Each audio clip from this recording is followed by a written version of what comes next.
অবশেষে পেয়ে গেছি অন্নপূর্ণা ভাণ্ডারের অফলাইন ফর্মটি এবং সেটি কিছু ডামি তথ্য দিয়ে ফিল আপ করে আপনাদের দেখাবার চেষ্টা করছি। এক্ষেত্রে উল্লেখযোগ্য বিষয় যে এই ফর্মে যে সমস্ত তথ্য দেওয়া আছে সবই কিন্তু কাল্পনিক। তো দেখে নেওয়া যাক ফর্মটি কীভাবে ফিল আপ করেছি এবং কী কী তথ্য দেওয়া আছে। প্রথম পাতাতেই চেয়েছে পরিবারের প্রধানের নাম 1 নম্বর কলমে। এক্ষেত্রে আপনাদের পরিবারে যদি 4 জন বা 5 জন মেম্বার থাকেন এবং তার মধ্যে যদি পরিবারের প্রধান কোনো পুরুষ হন বা মহিলা হন, তিনি যেই হন তার নামটি দেবেন। এক্ষেত্রে লিখেছি রাজু মণ্ডল। 2 নম্বর কলমে তার জন্ম তারিখ দিয়েছি 6/12/1950। 3 নম্বর পরিবারের প্রধানের লিঙ্গ। এক্ষেত্রে রাজু মণ্ডল যেহেতু পরিবারের প্রধান এবং তিনি পুরুষ, তাই পুরুষ অপশানে টিক দিয়েছি। 4 দাগে দিয়েছি পরিবারের প্রধানের আধার নাম্বার, তার 12 সংখ্যার আধার নম্বরটি দিয়ে দিয়েছি। 5 পরিবারের প্রধানের রেশন কার্ডের আইডি। রেশন কার্ডের আইডি বলতে বোঝা যায় যে রেশন কার্ডের ওপরে দেখবেন একটি 10 বা ততোধিক সংখ্যার কিছু নাম্বার লেখা আছে একদম উপরে, সেটিকেই রেশন কার্ডের আইডি বলে এবং সেটিই লিখে দেবেন। 6 নম্বরে চলে আসছি পরিবারের সদস্য সংখ্যা। পরিবারের সদস্য সংখ্যা এক্ষেত্রে 5 লিখেছি এবং ঠিকানা দিয়েছি, সম্পূর্ণ ঠিকানা দিয়েছি গ্রাম পোস্ট নকুণ্ডা, থানা বাঁকুড়া, জেলা বাঁকুড়া, পিন 712-001। ঠিকানাটি সম্পূর্ণ কাল্পনিক, আপনারা কিন্তু সঠিক ঠিকানাটি লিখবেন। এরপর আসছি যোগাযোগের নাম্বার। যোগাযোগের নাম্বার এটিও একটি কাল্পনিক নাম্বার দিয়ে দিয়েছি, মোবাইল নাম্বার। এরপর আসছে 9 দাগের প্রত্যেকটা সদস্যের নাম এবং তার ডিটেলস। পরিবারের প্রধান রাজু মণ্ডল, যেহেতু পরিবারের প্রধান রাজু মণ্ডল তিনি পুরুষ, তিনি অন্নপূর্ণার ভাণ্ডারের জন্য আবেদন করলেও তিনি পাবেন না, তাই এখানে হ্যাঁ অপশানটিতে আমি টিক দিয়ে নিই।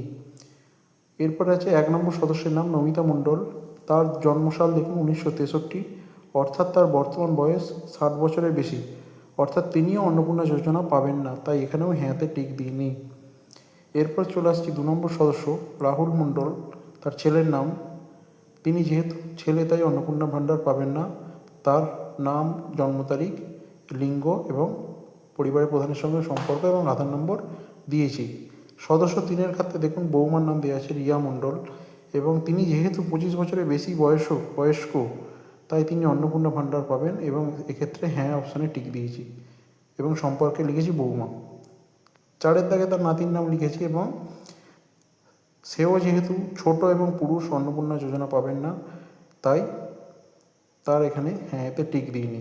অর্থাৎ আপনার পরিবারের সকল সদস্যের তথ্য দিতে হলেও যে সদস্য বা যে মহিলা সদস্যটি 25 থেকে 60-এর মধ্যে, তিনিই কেবল অন্নপূর্ণা ভাণ্ডার পাবেন এবং তার ক্ষেত্রেই পাশের হ্যাঁ অপশানটি টিক দেবেন।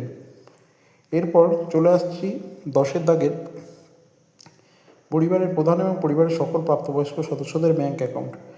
এক্ষেত্রে পরিবারের প্রধান এবং বাকি যে সকল সদস্যের নাম লিখেছি তাদের প্রত্যেকের ব্যাঙ্ক অ্যাকাউন্ট নাম্বার এবং কোন ব্যাঙ্কে অ্যাকাউন্ট আছে এবং তার আইএফএসসি কোড সেটা কিন্তু লিখতে হবে। এক্ষেত্রে খেয়াল রাখতে হবে যে মহিলা সদস্য লক্ষ্মীর ভাণ্ডার প্রাপক তিনি কিন্তু অন্নপূর্ণা ভাণ্ডার পাওয়ারও যোগ্য হবেন এবং সেক্ষেত্রে এই ব্যাঙ্ক অ্যাকাউন্টই নাম্বারটি দিতে হবে যে ব্যাঙ্ক অ্যাকাউন্টে ডিবিটি লিঙ্ক আছে, অর্থাৎ আধার কার্ড লিঙ্ক করা আছে।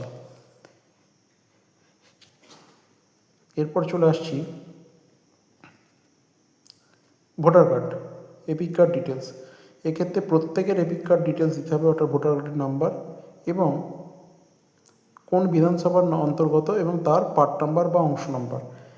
বিধানসভার অন্তর্গত এটা আপনারা অনেকেই জানেন, কিন্তু কোন অংশ নাম্বার এটা হয়তো আপনারা জানতেও নাও পারেন। সেক্ষেত্রে খুব কিছুদিন আগে যে ভোট দিয়েছেন তার যে ভিআইএস স্লিপ অর্থাৎ ভোটার স্লিপ সেটি যদি দেয়া থাকে বা সেটি যদি আপনাদের কাছে এখনও থাকে, সেখানে কিন্তু আপনার অংশ নম্বর, বিধানসভা নম্বর এগুলি লেখা আছে।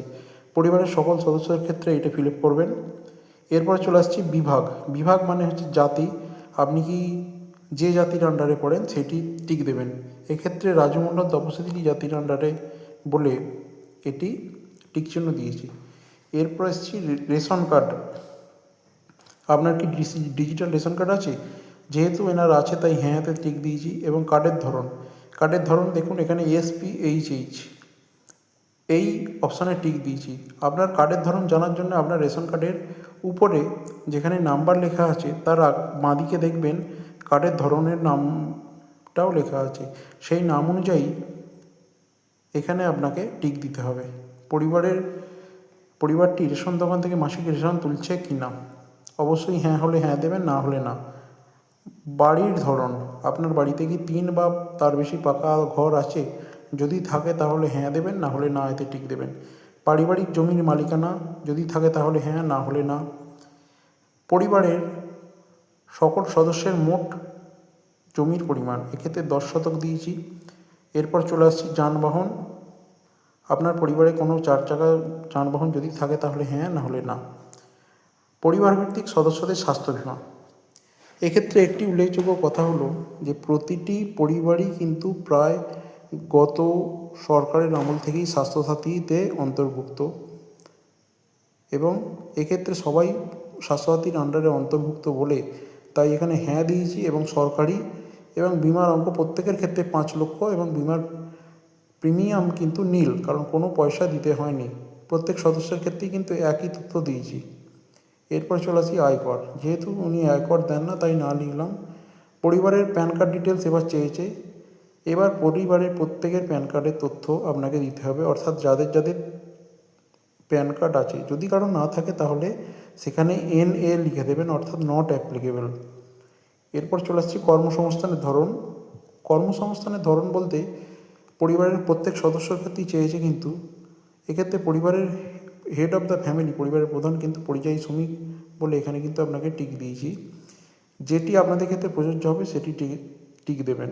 বাকি সদস্যদের ক্ষেত্রেও সেই তথ্য ফিল আপ করেছি। এরপর চলে আসছি পরিবারের শিক্ষিত প্রাপ্তবয়স্ক সদস্যের সংখ্যা। মোট 5 জনের মধ্যে 1 জন বাচ্চা বা শিশু 18 বছরের নিচু, বাকি 4 জনের মধ্যে 2 জন প্রাপ্তবয়স্ক সদস্য শিক্ষিত বলে আমি 2 লিখেছি, এবং প্রাপ্তবয়স্ক সদস্য অশিক্ষিত বলে 2 লিখেছি। পরিবারের প্রধান অশিক্ষিত তাই তার এখানে NA দিয়েছি। সদস্য 1 সেটাও তিনিও অশিক্ষিত তাই এখানে NA দিয়েছি। সদস্য 2 তিনি শিক্ষিত তাই BCom দিয়েছি তার সর্বোচ্চ ডিগ্রি, এবং সদস্য 3 তিনিও শিক্ষিত তার সর্বোচ্চ ডিগ্রি BA দিয়েছি। এরপর কোনো সদস্য কি কোনো সাংবিধানিক পদ বা মন্ত্রী বা ইত্যাদি পদে ছিলেন কিনা, যেহেতু ছিলেন না তাই না দিয়েছি। সরকারি পেনশনভোগী ছিলেন না তাও না দিয়েছি। GSTর অন্তর্ভুক্ত নন তাও না দিয়েছি। এবং পরিবারের মোট বার্ষিক আয় দেখিয়েছি 1 লক্ষ টাকা। এক্ষেত্রে আপনাদের বার্ষিক আয় যত হবে সেই সংখ্যাটাই লিখবেন। CAA আবেদনের বর্তমান অবস্থা, যেহেতু এই পরিবারটি এখানকারই স্থায়ী বাসিন্দা ছিল তাই এটা সবার ক্ষেত্রে প্রযোজ্য নয় হবে। আপনাদের ক্ষেত্রে যদি CAA অ্যাপ্লিকেবল না হন তাহলে এটা প্রযোজ্য নয় লিখবেন। এরপর চলে আসছে কিষাণ ক্রেডিট কার্ড। কিষাণ ক্রেডিট কার্ড যদি পরিবারের প্রধান বা অন্য কারো সদস্যের থাকে তাহলে সেই তথ্য দেবেন, না হলে শুধু NA লিখে দেবেন, অর্থাৎ নট অ্যাপ্লিকেবল। এরপর SIR তথ্য চেয়েছে, অর্থাৎ SIR 2026-এর সময় আপনাদের যদি নাম বাদ দিয়ে থাকে, ট্রাইব্যুনালে যদি আবেদন করে থাকেন তার তথ্য চেয়েছে, যদি না হয় তাহলে প্রযোজ্য নয় টিক দেবেন। প্রত্যেক সদস্যের ক্ষেত্রে এই তথ্যগুলো চেয়ে পাঠানো হয়েছে, এবং যে শিশুটি আপনার 18 বছরের নিচে বয়স তার পড়াশোনার ডিটেলস চেয়েছে, অর্থাৎ শিশুর নাম, কোন শ্রেণীতে বর্তমানে পড়ে, কোথাকার স্কুলে পড়ে, এবং স্কুলটা কী ধরনের, সরকারি বেসরকারি নাকি অন্যান্য, এরকম করে বাকি শিশুদেরও তথ্য চেয়েছে। আপনার পরিবারে যতগুলি শিশু থাকবে সবার তথ্য দেবেন। শিশুদের বর্তমান টিকাকরণের অবস্থা জানতে চাওয়া হয়েছে। যদি টিকাকরণ সম্পূর্ণ হয়ে যায় বা শুরু হয়েছে তাহলে হ্যাঁ দেবেন, যদি টিকাকরণ একটিও না করা হয় তাহলে না দেবেন। এরপর চেয়েছে পরিবারের কোনো সরকারি প্রকল্পে সুবিধা পাচ্ছেন কিনা, DBT অর্থাৎ ডিরেক্ট ব্যাঙ্ক ট্রান্সফার। পরিবারের প্রধান হ্যাঁ পাচ্ছেন। কি পাচ্ছেন তিনি, যেহেতু LPG সাবসিডি পাচ্ছেন তাই লেখা হয়েছে। যদি অন্য কোনো তথ্য বা অন্য কোনো প্রকল্পের টাকা DBTর মাধ্যমে পান তাহলে সেটি দেবেন, না হলে না এতে টিক দেবেন। বাকি সদস্যদের ক্ষেত্রে কোনো DBT প্রকল্পের টাকা তিনি পান না বলে এখানে না দেখানো হয়েছে। সদস্য 1, সদস্য 2, সদস্য 3-এর ক্ষেত্রে, সদস্য 4-এর ক্ষেত্রেও তাই দেখানো হয়েছে। এরপর আসছি ঘোষণা ও সম্মতি, অর্থাৎ যাবতীয় যা তথ্য দিয়েছেন তাতে আপনি সম্মত হচ্ছেন, তাই এখানে সম্মততে আপনাকে টিক দিতেই হবে। দেওয়ার পর পরিবারের প্রধানকে এখানে সই করতে হবে। এখানে সই করেছে দেখুন রাজু মণ্ডল। যদি এটি একটি ডামি ফর্ম, তিনি যেহেতু অশিক্ষিত দেখিয়েছি আমি, তাই সেখানে তার টিপসই বা এলটিআই হবার কথা ছিল, কিন্তু এটি যেহেতু ডামি ফর্ম তাই আপনাদেরকে বোঝানোর জন্য এটি সই করা হয়েছে। ফর্মটি এখানেই শেষ হলো।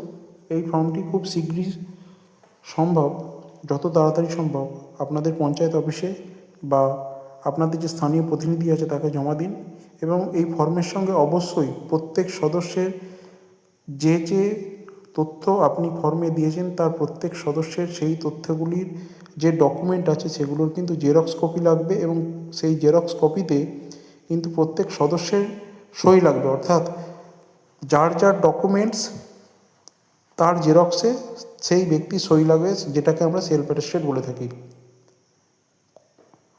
আজ 30শে জুন, আগামীকাল 30শে মে, আগামীকাল 31শে মের মধ্যে যদি আপনারা জমা দিতে পারেন তাহলে আপনাদের হয়তো 1 জুন থেকে 3000 টাকার অন্নপূর্ণা যোজনা চালু হয়ে যেতে পারে।